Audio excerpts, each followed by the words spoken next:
ఈ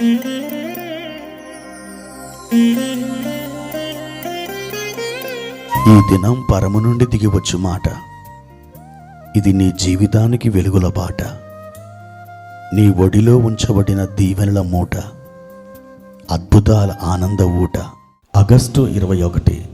సంవత్సరమంతా మీరు బైబిల్ చదివి ముగించడానికి ఈరోజు మీరు చదవలసిన లేఖన భాగము ఉదయం కీర్తనలు 107 మరియు 108, సాయంత్రం 1 కొరింథీ పత్రిక 4వ అధ్యాయము.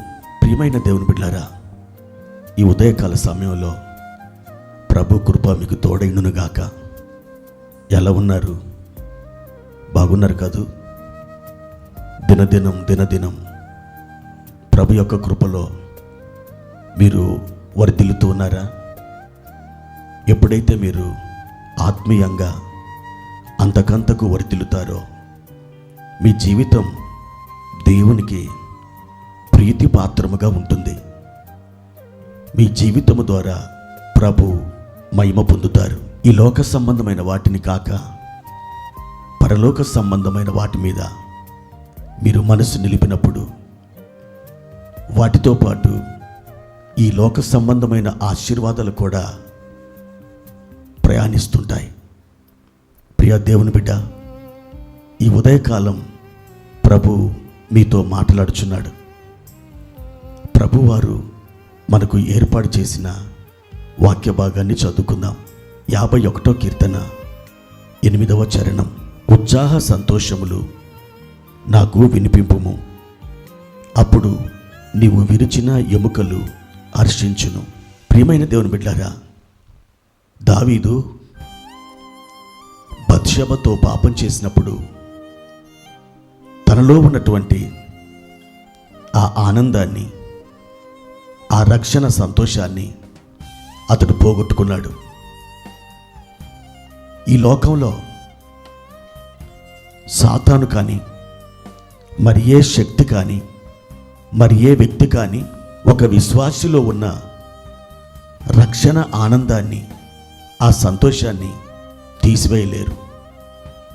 అయితే ఎవరైతే రక్షణ పొందారో వారు పాపము చేసి తమలో ఉన్నటువంటి ఆ రక్షణ ఆనందాన్ని పోగొట్టుకొనగలరు. దావీదు కూడా దేవునికి వ్యతిరేకంగా, దేవుని యొక్క ధర్మశాస్త్రానికి వ్యతిరేకంగా పాపం చేసి అతడు దేవునికి విరోధంగా తిరుగుబాటు చేశాడు. ధర్మశాస్త్రం ప్రకారం ఆయన వ్యభిచరించకూడదు అనే ఆజ్ఞని మీరాడు.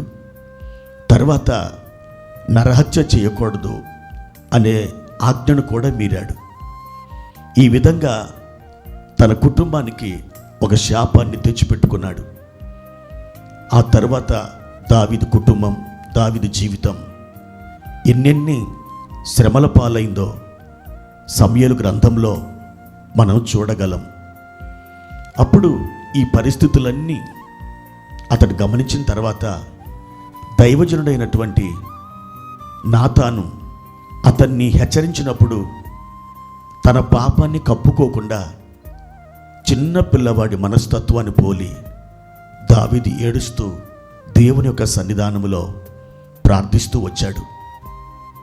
ఆ తర్వాత 51వ కీర్తన ఆయన పరిశుద్ధాత్మ ద్వారా రచించడం జరిగింది. ప్రభువా, నేను పోగొట్టుకున్న ఉత్సాహ సంతోషాలు నాకు తిరిగి ఇవ్వవా? మరలా నన్ను సంతోషింపచేయవా? నువ్వు విరిచిన ఎముకలు మరలా అద్దుకొని అవి హర్షించినట్లుగా నీవు మార్చవా అని ప్రభు ఎదుట దీన మనసు కలిగి ప్రార్థించటం ప్రారంభించాడు. బైబిల్ చెప్తుంది, అతడు ఏ రక్షణ ఆనందాన్ని పోగొట్టుకున్నాడో మరలా దేవుడు అతనికి అది తిరిగి ఇవ్వడం ప్రారంభించాడు.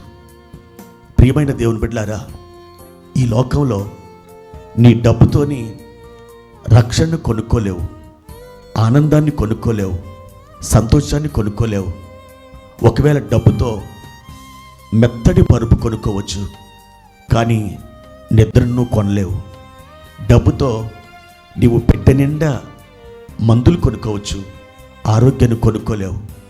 డబ్బుతో మంచి బిల్డింగ్ నువ్వు కొనుక్కోవచ్చు, కానీ కుటుంబాన్ని కొనుక్కోలేవు.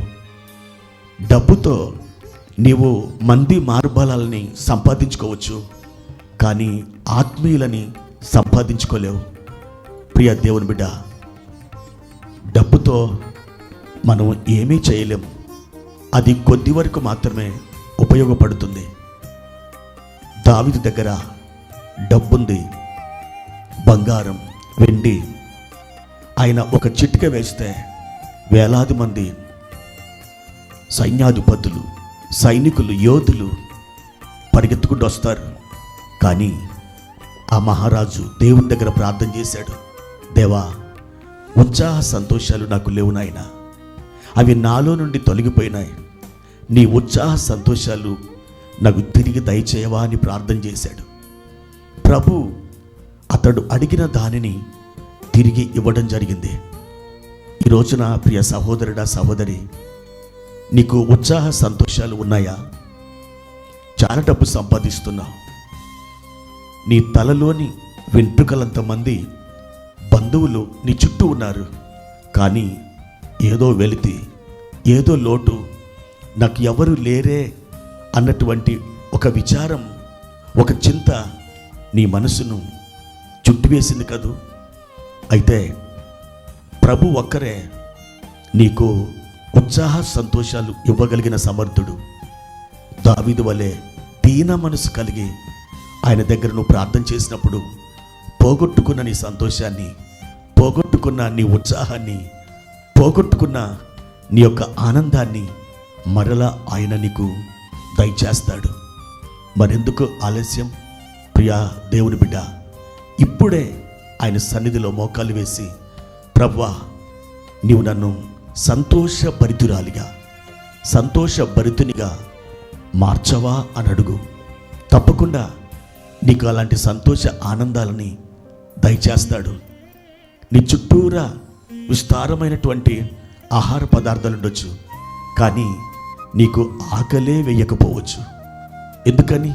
నీ మనస్సులో సంతోషం లేనప్పుడు ఎంత రుచికరమైన భోజనం నీ ముందున్నా తినబుద్ధి అవుతుందా? ఎంత మాత్రం తినబుద్ధి అవ్వదు.